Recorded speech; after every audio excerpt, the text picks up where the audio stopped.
All right, Bitcoin 1 million.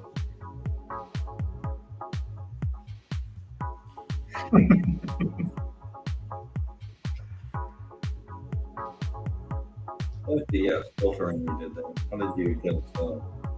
I'm just playing with the settings. Oh yeah. You got settings here. Design. Got a logo. Got an overlay. You want some stars? Yeah. I want a little bit more of a bright. I think you have to go to, I don't know, maybe your camera settings. I think it's my camera actually. We should honestly get a better camera for this setup. But we're gonna do some readings today.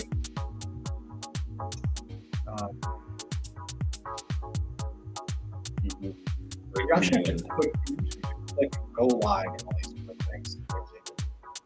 All right, in the book, what are we doing? What are we doing? Bitcoin 1 million. Let's not. You got a little bit of the music that We gotta stop this music. Oh, we're jazzed up. We're jazzed up. We're gonna do the Apex Predator today. Yeah, we're gonna be reading. Today's reading will be from our book. We wrote this book, and we're reading to you from it. How lucky are you guys today? Wow. All right. Of course, we try to do these readings every day, but we want to get right into it here. Yesterday, we read a chapter called Fast Bitcoin. Each of these chapters is part of Bitcoin's journey to 1 million. And this one, well, this chapter, it examines why Bitcoin has emerged as the apex predator of money. Through Michael Saylor's observation that there is no second best, we explore how monetary systems naturally converge to single standards, why competing cryptocurrencies struggle for lasting relevance, and how Bitcoin's design gives it decisive advantages in the competition for monetary dominance. So, when Michael Saylor declared, "There is no second best," this statement captured a perspective that many Bitcoiners have developed through market observation and analysis. This phrase distilled a complex investment thesis about monetary supremacy into a simple principle. People laughed at him, of course. The crypto market is filled with thousands of competitors, each claiming to be the next big thing, promising to solve Bitcoin's supposed problems. Ethereum would bring smart contracts, Solana would bring speed, Cardano would bring academic rigor, Polkadot would bring interoperability, and I've forgotten about Polkadot. the list goes on. Yeah. A never-ending parade of features and promises that supposedly make these alternatives superior. The statement reflects a view that Bitcoin represents the only viable long-term digital monetary standard. This perspective reflects analysis of how monetary systems tend to consolidate around a single standard. Throughout history, monetary value has always concentrated into a single dominant form. The market doesn't want choices when it comes to money, it wants certainty. And in the digital age, that certainty has a name: Bitcoin. This principle has influenced institutional investment decisions involving billions in capital. When institutions evaluate digital assets, when corporations consider treasury strategies, when nations contemplate reserve currencies, they all arrive at the same conclusion that Saylor articulated so perfectly. This view suggests that monetary systems naturally evolve towards single dominant standards rather than supporting multiple competing options. So if you look at the current, electrical current, do we have multiple voltages? No. We have 110 volts. No, We don't do 90 volts. Well, Europe has a. Yeah, you go one or the other though. Right. Right. You don't have some. Well, would you like me to have 3 prongs or 2? You have 2, right? We're evolving. There's really only 2 in the whole world. Right. There's 240 and 120. That's it. That's it. You know, we have certain standards that we're going to. Like battery sizes, Single A, universal, but mainly double A and some triple A. But most things are we have double A. DC, but still there's standards. There's Yeah. standards. But most things, of course, use double A. Now let me read money's nature. Yeah. To understand why there is no second best, you have to step back from the code and the markets and think about what money really is. Money functions differently from consumer technology products that benefit from feature additions and regular updates. Money is the base layer of trust in society, the foundation upon which all economic calculation rests. Throughout history, money has always converged towards one dominant winner. Gold displaced silver as the primary store of value, not because someone had decreed it, because of its superior properties, durability, scarcity, and divisibility, make it naturally dominant. The US dollar displaced the British pound as the global reserve, not through gradual competition, but through a decisive shift when the American economy surpassed Britain's. Within national borders, people don't juggle 5 different currencies for daily transactions. They use one because the efficiency gains from standardization are overwhelming. Money is a winner-take-all phenomenon because of network effects more powerful than any social network. The value of money comes from not what is, but from who accepts it. The more people who accept a form of money, the more valuable it becomes to everyone else. This creates a feedback loop that doesn't produce multiple winners. It produces one dominant standard and a graveyard of also-rans. Silver didn't share monetary supremacy with gold. It became an industrial metal. The pound didn't share reserve status with the dollar. It became a regional currency. Monetary systems tend to evolve towards single standards because multiple competing monies create inefficiencies in economic coordination. Every additional form of money adds friction, complexity, and uncertainty. The natural tendency is towards convergence, towards a single standard that everyone can trust. We will have planetary units. Yeah. The apex predator. Bitcoin has evolved into the apex predator of the digital monetary ecosystem. Like apex predators in nature, Bitcoin occupies the top of its food chain, not through aggression, but through superior adaptation to the environment. Where other cryptocurrencies compete on features, Bitcoin dominates through fundamentals, security, decentralization, and monetary properties. Scarcity. The apex predator analogy extends beyond dominance to evolutionary advantage. Apex predators typically exhibit specific characteristics. They command the most territory, require the most resources to challenge, demonstrate the greatest resilience to environmental changes, and face the least direct competition. Bitcoin exhibits all of these traits within the monetary ecosystem. Bitcoin commands the largest market cap, requiring more capital than any other asset to meaningfully challenge. Its network effects create substantial barriers to entry that grow stronger over time. Environmental changes, regulatory shifts, technological developments, economic crises, these all tend to strengthen Bitcoin's position while weakening competitors. Direct competition becomes increasingly difficult as Bitcoin's advantages compound. More importantly, apex predators. I just want to stop there. This This is an important thing. What happens when we get a crash? Well, what really happens is a lot of cryptos go to zero. Bitcoin, yeah. And Bitcoin dominance always goes up at a crash. That's the one thing we know.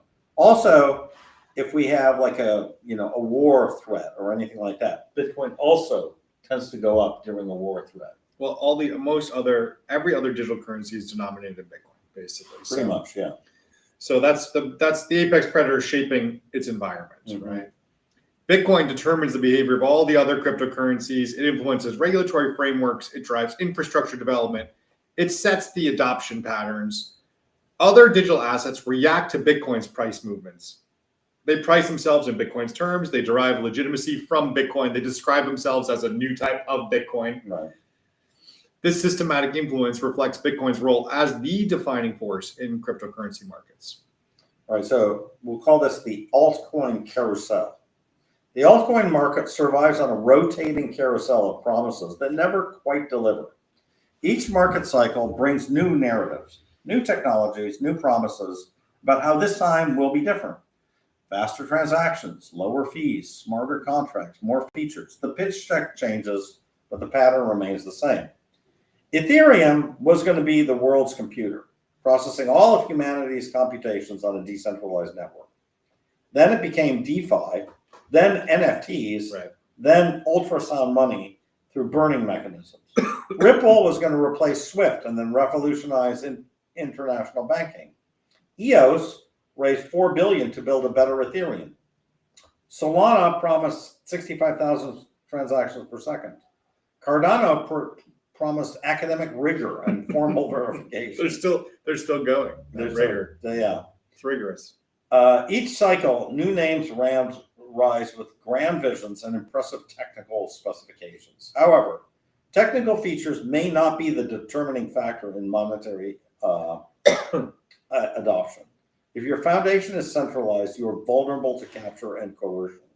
If your issuance is controlled by insiders who pre-mine tokens for themselves, you're political rather than neutral. I want to just mention something here that almost every single one, everything else besides Ethereum has some foundation that has given themselves a shit ton of tokens, and they're selling those tokens for operations. They sell millions of dollars a month in Ripple, millions of dollars in Cardano, millions in Ethereum. They're all these foundations, hundreds of probably more. Yeah, like it's insane. There's all of this. There's all these people just literally, taking advantage of people and building useless shit. Okay. If your security model depends on trusting validators who can change the rules, you're fragile rather than anti-fragile. I thought you were how technical features. Oh, okay. However, technical features may not be the determining factor. If your foundation is centralized, you are vulnerable to capture and coercion. If your issuance is controlled by insiders who pre-mine tokens for themselves, you are political rather than neutral. If your security model depends on trusting validators who can change the rules, you are fragile rather than anti-fragile. These represent fundamental design choices that may limit these assets' suitability as monetary standards. Bitcoin's design prioritizes security and decentralization over speed. 10-minute blocks represent a deliberate choice to ensure network security. The simple script language of Bitcoin isn't a lack of innovation, but a deliberate choice for predictability. This design philosophy focuses on monetary function rather than on general purpose computing. Other cryptocurrencies often serve as platforms for very specific applications other than money. During market downturns when speculation decreases, Bitcoin's core monetary properties remain intact while other cryptocurrencies lose much of their appeal. Capital cycles. Every crypto cycle follows the same predictable pattern, and understanding this pattern reveals why there's no second best. First comes Bitcoin's rise, drawing attention and capital into the space. Then comes the altcoin casino, as speculators chase higher returns in smaller, more volatile assets that all, by the way, try to become the next Bitcoin in some way or another. Finally comes the reckoning, as projects fail, founders exit, and capital flees back to the safety of Bitcoin. In 2013, Litecoin was positioned as complementary to Bitcoin. They always say silver we analogy. We're love the silver. Bitcoin. Yeah. We love Bitcoin, but Bitcoin needs a silver to the gold. Yeah. Litecoin's mark. Now, I think actually the founder of Litecoin has said many times he wished he never made it. Yeah. So, however, Litecoin's market position and relevance declined significantly over time, rather than establishing itself as a lasting monetary standard. The market did not sustain demand for multiple competing digital monetary standards. The 2017 ICO mania created thousands of tokens, each promising to disrupt a different industry. Utility tokens, governance tokens, security tokens, the taxonomy grew as complex as the promises grew bold. By 2018, 95% of these projects were dead or dying, and Bitcoin was still standing. The pattern repeated in 2021. Solana promised speed, Ethereum promised DeFi supremacy, Dogecoin went viral on memes. But when the dust cleared in 2022, when leverage unwound and speculation ended, liquidity and conviction flowed back into Bitcoin. Market cycles show a recurring pattern where speculative activity in alternative cryptocurrencies eventually gives way to renewed focus on Bitcoin. The tourists leave, the builders remain, and Bitcoin continues its relentless march towards becoming global money. This observation reflects recurring market behavior rather than ideological basis. Bitcoin's gravity. So Bitcoin's market dominance has historically recovered following periods of altcoin speculation. In a world of 20,000 cryptocurrencies, one asset captures the trust, the liquidity, and network effects that define money. Bitcoin functions as the reference point for the cryptocurrency ecosystem, with other assets often being measured against its performance. This sense of gravity operates at multiple levels simultaneously. Retail investors may dabble in altcoins during bull markets, chasing the next 100x return, but inevitably measure their performance in BTC terms. When traders say they beat the market, they mean they outperform Bitcoin, not dollars. The unit of account has already shifted for those paying attention. Even advocates of alternative cryptocurrencies often price their holdings in Bitcoin terms, indicating Bitcoin's role as a unit of account. Institutional adoption makes this gravity even more obvious. When corporations like MicroStrategy, Tesla, and BlackRock and Block added digital assets to their balance sheet, they didn't buy baskets of cryptocurrencies for diversification. They bought Bitcoin exclusively. When nations like El Salvador made cryptocurrency legal tender, they didn't choose the fastest or cheapest option. They chose Bitcoin. When the SEC approved cryptocurrency ETFs, Bitcoin came first and captured 90% of flows. The reason is simple. Institutions cannot justify holding governance tokens controlled by insiders, but they can justify holding the world's most secure, most liquid, most decentralized digital asset. Bitcoin serves as the benchmark for cryptocurrency valuations and has achieved broader recognition as a monetary asset beyond its original technical implementation. Binary decentralization. This is where the second best argument collapses completely. People often say maybe there can be multiple winners. Maybe Bitcoin is for savings and another coin is for payments. Maybe Ethereum is for smart contracts, while Bitcoin is for value storage. This misunderstands the nature of decentralization and why it matters for money. Decentralization represents a qualitative difference rather than a quantitative spectrum. So systems either achieve genuine decentralization or they maintain centralized control structures. Either your network is resistant to takeover or it is not. Either your supply is truly fixed or it is not.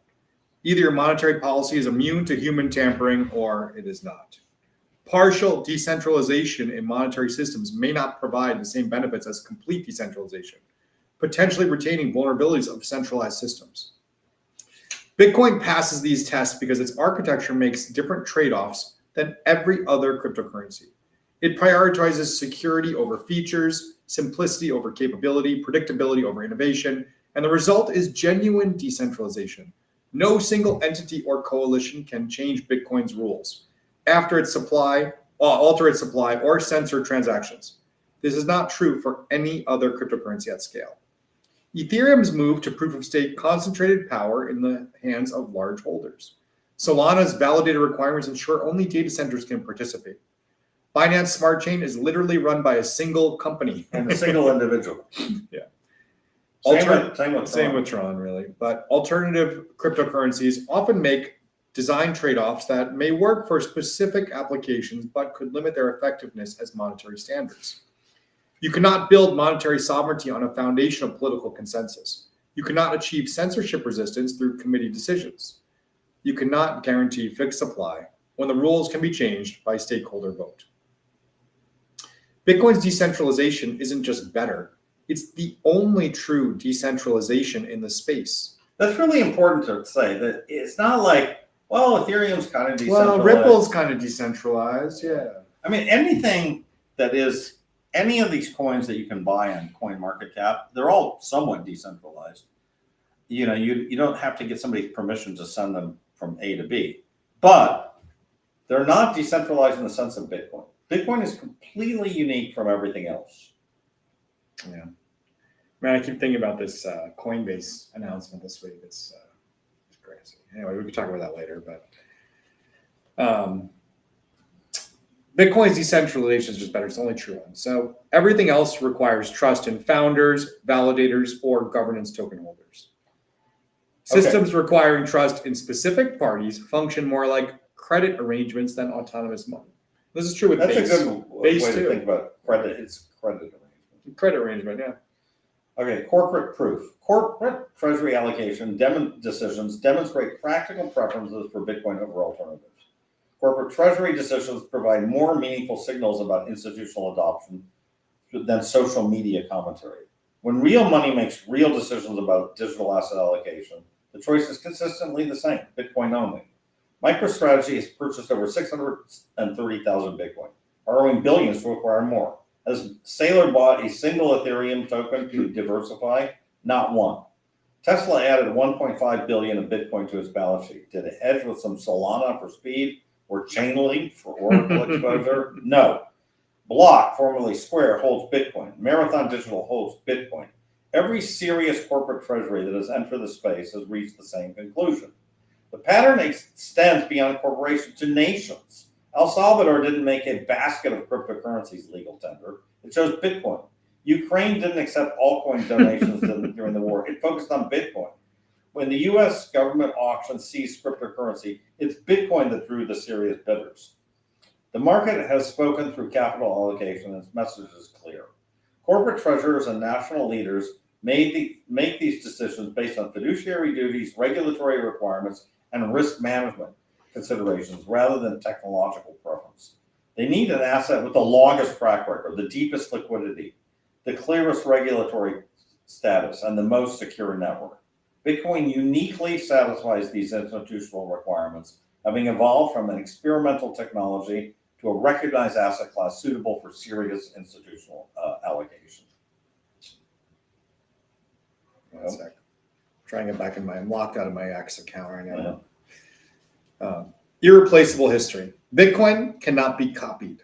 And this is impossible. How are you streaming your X if you're logged I'm out? not. I'm streaming to my Twitter Oh, I see. and Facebook and other things. So. Your Twitter one? Not Twitter. So Oh, yeah, I see. Facebook and Instagram. But Instagram is where people actually watch. Yeah. You're not allowed. You're not allowed on there. Bitcoin cannot be copied, and this impossibility of replication ensures there's no second best. Not because the code is unique. The code is open source. It's been forked thousands of times, but the history is unrepeatable, and that history is what gives Bitcoin its monetary properties. Bitcoin's unique origin story cannot be reproduced in the current environment. Satoshi Nakamoto launched Bitcoin with no pre-mine, no ICO, no venture backing, no corporate structure. The first blocks were mined when Bitcoin was worthless by hobbyists running software on laptops with no expectation of profit. The creator disappeared, leaving no foundation, no leadership, and no central point of failure.